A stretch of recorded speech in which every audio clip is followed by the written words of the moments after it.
Hello guys, Andrew here. Welcome back to Drew Tutorial. And in this video, I'm going to show you how to merge a task on ClickUp.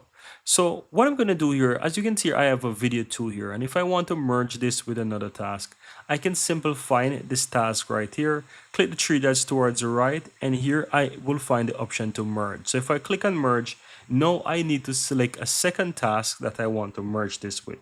So let's say I want to merge this with create a blog post for YouTube video.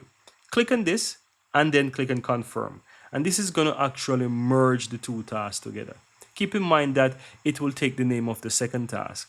But regardless, if you open up this task, you will see that it contains the second task as well. So if you scroll down, you will see that it is merged. It also contains the video as well for that task, which is the previous task. And it will contain any subtask or checklist that is within that task. As you can see, everything is within the task.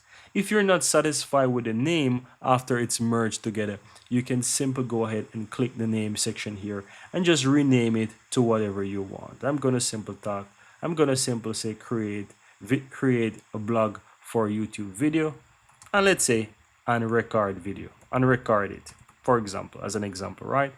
And let's say that's how I merge it. And that's pretty much all there is to it, guys.